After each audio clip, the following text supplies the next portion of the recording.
एलिया सोचती है आखिर मैं इसको कवर अप कैसे करूं, उन दोनों को पता नहीं है मैं एक फेरी हूं, तो आखिर क्या मुझे प्रिटेंड करना चाहिए कि मुझे नहीं पता ये क्या बात कर, लेकिन मैं तो इंसान हूं ना। लेकिन अगर मैं ऐसा कहूंगी कि मेरे पास कोई मेमोरीज नहीं है और मेरी मेमोरीज चली गई हैं तो क्या पता ही मेरी बात मान जाए। लेकिन अब मुझे क्या कहना चाहिए, कुछ तो कहो। लेकिन तभी उस मेफेस्टो को कोई पकड़ लेता है और वो था कैलिब। तो वो कहता है क्या तुम क्या कर रहे हो। तो तब हमारी एलिया कहती है कैलिब तुम्हें क्या हुआ। तो कैलिब बड़े गुस्से में था। वो कहता है मैं तब से होल्ड बैक कर रहा हूँ क्योंकि एलिया और सैडिक यहाँ पर है, लेकिन तुम तो अपनी हद पार कर रहे हो। आखिर तुम्हारी हिम्मत कैसे हुई एलिया से बात करने की। तो मेफिस्टो कहता है नहीं नहीं मैं कोई ऐसी बात नहीं कर रहा था। तो वो कहता है तुम्हारी हिम्मत कैसे हुई एलिया को ये लड़की वो लड़की कहने की। तब एलिया सोचती है कैलिब तो बहुत ज्यादा खतरनाक लग रहा है। वो कहती है कैलिब मैं बिल्कुल ठीक हूँ, प्लीज एक सांस लो और काम डाउन हो जाओ। वो कहता है एलिया आखिर तुम मुझे रोक क्यों रही हो। वो कहती है क्या। तो वो तो बहुत ज्यादा गुस्से में लग रहा था। वो कहता है ये तुम्हारे साथ बहुत ज्यादा रूड था और मैं इसको सजा देना चाहता हूँ, तुम नहीं चाहती। वो कहती है क्या। तो वो कहता है तुम मुझे रोक क्यों रही हो, मुझे ये बताओ। तो वो सोचती है जब कैलिब ऐसे बात करता है ना तो मुझे याद आता है कि ये असल में एक विलन था, लेकिन स्टोरी में आगे बढ़कर इसको विलन बनना था। लेकिन अब तो चीजें डिफरेंट हो गई है ना, तो आखिर इसको बैड गाय बनने की जरूरत ही क्या है। तो तब सैडिक कहता है कैलिब एलिया की बात सुनो और काम डाउन हो जाओ। वो कहता है ठीक है और तब वो उस मेफिस्टो को छोड़ देता है। तो तब वो डीमन भाग के सैडिक के पीछे छुप जाता है। वो कहता है मैं बच गया। तो सैडिक कहता है मेरे पीछे क्यों छुप रहे हो। वो कहता है इसने स्टार्ट किया था। तो हमारी सोचती है हैं। तो तब वो कैलिब को देखती है तो कैलिब ने तो मुंह बना लिया था। वो कहता है ये तो बहुत ज्यादा बदतमीज है, पहले ये मेरे नाइटमेयर्स में आया, इसकी वजह से मुझे नाइटमेयर्स आ रहे थे, सीजर्स आ रहे थे, और अब ये मेरे सामने शेमलेस बन रहा है। तो हमारी सोचती है कितना क्यूट लग रहा है ना ये पाउट करते हुए। तो तब वो सोचती है मुझे पता है कैलिब का मूड बहुत ज्यादा बुरा है, लेकिन मेफिस्टो वो भी तो माफी नहीं मांग रहा ना।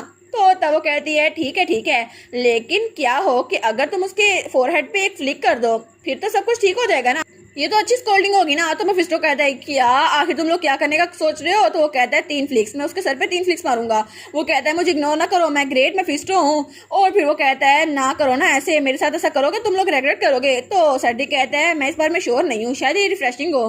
तो तब हमारी एलिया कहती है ठीक है लेकिन हमें ट्राई करना चाहिए। तो मेफिस्टो कहता है ना ये ना करना, मेरे पास सेंचुरी ऑफ नॉलेज में जाने का एक और तरीका है। तो वो लोग कहते हैं क्या तुम्हारे पास एक और तरीका है। तो एलिया कहती है क्या कोई और तरीका भी है, लेकिन हमें तो लगा सिर्फ एक तरीका है। वो कहता है हाँ मैं तुम्हें वार्न किया था ना, अब मेरी बात सुनो।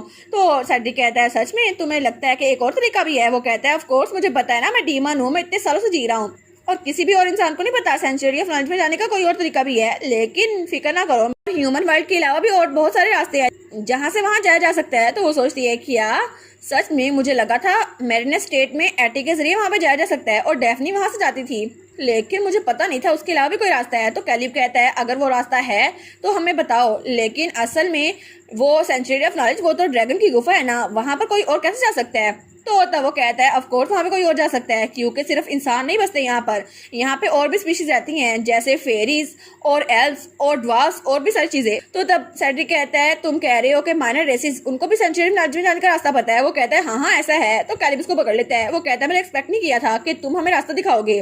तो हमारी ये सोचती है माइनर रेसेस इसका मतलब है कि मैं एक फेरी हूँ तो मैं भी वहाँ पर जा सकती हूँ, तो इसका मतलब है फेरीज वहाँ जा सकती हैं, और ड्वार्फ जिनका जिक्र पहले कैलिब ने किया था वो भी, और इसके अलावा ड्रैगन के डायरेक्ट डिसेंडेंट्स वो भी वहाँ पर जा सकते हैं। तो वो सोचती है अगर ऐसा है तो हम वहाँ पर जा सकते हैं ना, फिर तो कोई मसला नहीं होगा, और अगर ये इतना इजी है हम तो वहाँ पर जाके नॉलेज ले सकते हैं। तो वो कहता है लेकिन इतना आसान नहीं होगा। तो वो कहता है अच्छा इतना आसान नहीं होगा तो मुझे ये बताओ कि वो इतने फ्रेंडली है भी या नहीं।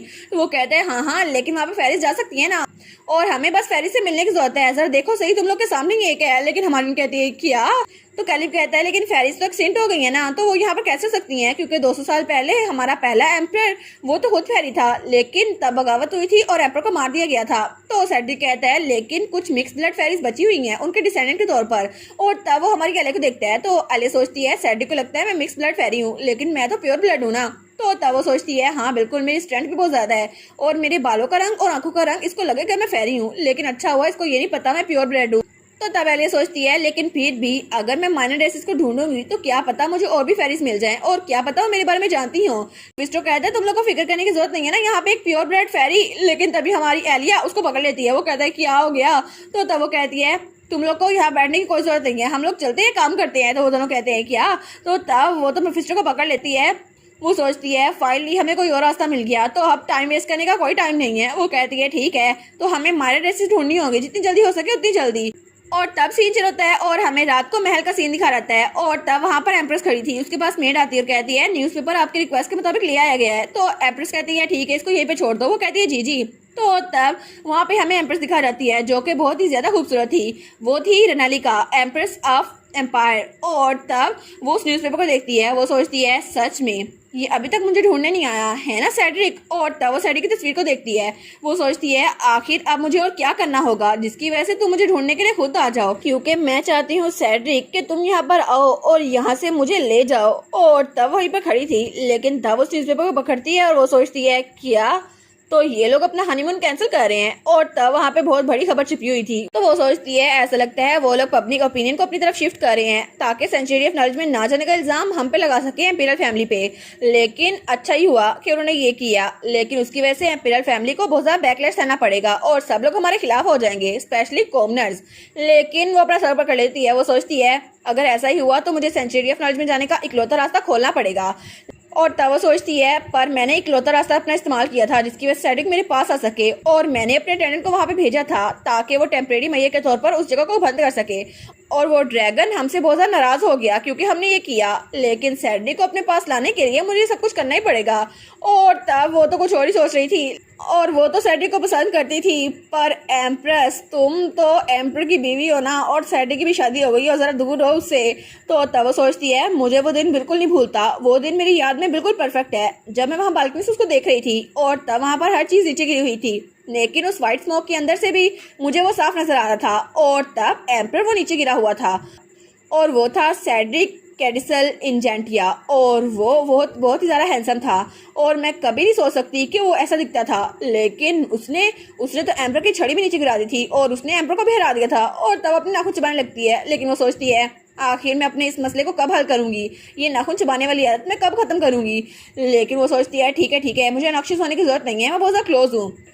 हालांकि मैं जानती हूँ कि वो ग्रैंड डची से ताल्लुक रखता है, लेकिन फिर भी वो एम्पायर का एक नोबल ही है, चाहे कुछ भी हो जाए। लेकिन उसको मुझसे मदद मांगनी पड़ेगी क्योंकि मैं एक एम्प्रेस हूँ और सेड्रिक को जल्दी रियलाइज हो जाएगा कि उसकी सेल्वेशन का इकलौता जरिया मैं ही हूँ और मैं ही हूँ जो उसको उस कॉमनर लड़की से ज़रा चाह सकती हूँ और इसीलिए वो मेरी तरफ भागता हुआ आएगा और इसी तरह वो मुझे एम्पर से अलग कर देगा और मुझे मेरी फ्रीडम मिल जाएगी। और दूसरी तरफ हमें एम्पर दिखा रहता है, वो कहता है सच में तुमने ये रिपोर्ट की है। वो कहता है जी ये सच है। तो एम्पर कहता है अच्छा तो इसका मतलब है वो फिर से न्यूज़पेपर को देख रही है। और तब हमें एम्पायर का एम्पर दिखा रहता है जिसका नाम था सीरियस इन्फ्रीसेंट और तब वो तो बहुत ही ज़्यादा हैंडसम था। वो कहता है अच्छा तो इसका मतलब है वो फिर से न्यूज़पेपर को देख रही है, लेकिन इस सबका फ़ायदा क्या, लगता है वो फिर से बहुत ज़्यादा अच्छे से पढ़ रही है। लेकिन ये सब कुछ जैसा मर्जी चल रहा है, मैं अपनी दौलत इस्तेमाल करूंगा और न्यूज़पेपर की सारी खबरें बदल दूंगा। लेकिन वो सोचता है आखिर वो इंजेंटिया फैमिली में ज़्यादा इंटरेस्ट क्यों दिखा रही है, क्योंकि ये तो मुझे बहुत ज़्यादा बुरा लग रहा है।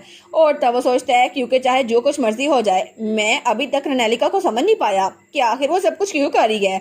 और तब हमें बताया जाता है एम्पर सीरियस, हालांकि वो एम्पर का बेटा था लेकिन उसकी मॉम एक चैम्बर मेड थी जिसकी वजह से कोई भी उसको भाव नहीं देता था।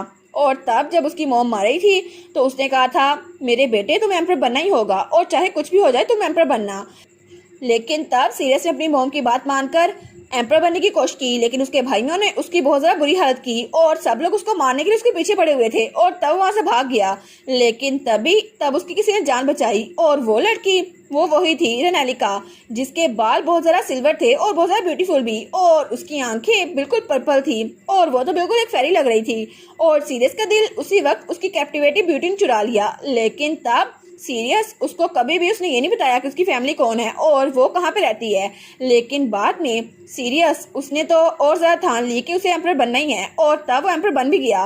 लेकिन उसकी इकलौती चाह ये थी कि वो रनेलिका को पा सके क्योंकि उसको पता चल गया था कि सीरियस असल में एम्पर की ब्लड लाइन से है। लेकिन एम्पर उससे तो फेरिस बहुत ज़्यादा नफरत खाती थी और वो खुद एक हाफ ब्लड फेरी थी। लेकिन उसने उसको बहुत कुछ दिया, पैसा, दौलत, ज्वेलरी, बुके, लेकिन वो उसके पास नहीं आई। और इस तरह एम्पर उसकी चाहत वो ऑब्सेशन में बदल गई और उसने पूरी कोशिश की कि वो उस लड़की को अपने पास रख सके। और तब उसके गांव में गया और उसने बहुत सारे लोगों को मार दिया। लेकिन तब सबको ऐसा ही लगा था कि एम्पर के पास वो मैजिक है, वो शील्ड मैजिक, जिसकी वजह से फेरिस को मारा जा सकता है। तब वो रनेलिका के सामने था। वो कहता है ठीक है तो रनेलिका मुझे बताओ। तो तब वो स्माइल करते हुए कहता है तो इस विलेज की सर्वाइवल तुम्हारे हाथों में है, अगर तुम चाहो तो मेरे साथ आ सकती हो या फिर ये सारे लोग यहाँ पे मर सकते हैं। तो मुझे बताओ रनेलिका क्या तुम मुझसे शादी करो करोगी। और इस तरह रेनेलिका ने बाकी लोग को बचाने के लिए खुद अपनी जान कुर्बान कर दी और तब वो एम्पर के साथ जाकर रहने लग गई। लेकिन इसकी बहुत बड़ी गलती थी और रेनेलिका के पास कोई चॉइस नहीं थी कि वो उसका प्रपोजल एक्सेप्ट ना कर सके। और इस तरह एम्पर जो कि एक मेड का बेटा था, उसने एक ऐसी लड़की से शादी की जो कि मिक्स ब्लड फेरी थी और इस तरह वो लोग इस एम्पायर पे हुकूमत कर रहे थे। तो तब वो सोचता है लेकिन कितना बुरा हुआ ना कि प्योर ब्लड फेरीज वो उसको रोक रही थी, लेकिन उसने उनकी बातें सुनी और वो मेरे साथ आ गई। शुरू में तो बहुत ज्यादा उदास रहती थी, लेकिन टाइम के साथ साथ वो मेरे साथ अच्छी होना शुरू हो गई। लेकिन अच्छा हुआ ना मैंने उसको एक लेविश लाइफस्टाइल दिया और उसकी वजह से उसको अपना पास भूल गया और अच्छा हुआ ना कि वो मेरे साथ रहने लग गई। लेकिन कितना अजीब है ना कि उसको इंजेंटिया फैमिली जरा पसंद आ रही है, आखिर इस फैमिली में रखा क्या है। और तब वो भी न्यूज़पेपर में देखता है और वहाँ पे हमारी एलिया, कैलिब और सैडिक थे और वो सोचता है मैं तो उसकी हर एक बात मानता हूँ, लेकिन ये तो कितना सर दर्द है ना कि ड्रैगन हमसे अपसेट हो गया है कि हमने सेंचुरी ऑफ नॉलेज का दरवाजा बंद कर दिया है और इसीलिए मुझे रेनेलिका की सरगर्मियों पे नजर रखनी होगी। तो तब अपने आदमी को बुलाता है, वो कहता है सर आपने बुलाया? तो वो कहता है हाँ बिल्कुल, पता करो कि एम्प्रेस आजकल कर क्या रही है और उसके इर्द गिर्द जो लोग हैं उन पे भी नजर रखो, स्पेशली लड़कों पर। तो वो कहता है जी सर मैं समझ गया। और वो कहता है ठीक है, इसके अलावा हाउस इंजेंटिया उस पर भी नजर रखो। मैं चाहता हूँ कि तुम उन पे नजर रखो कि आखिर वो छुपा के रहे हैं, क्योंकि मुझे लगता है कि कोई चीज है जिसको स्पेशली वो फैमिली छुपा रही है और तुम जाकर उस चीज का पता कराओ।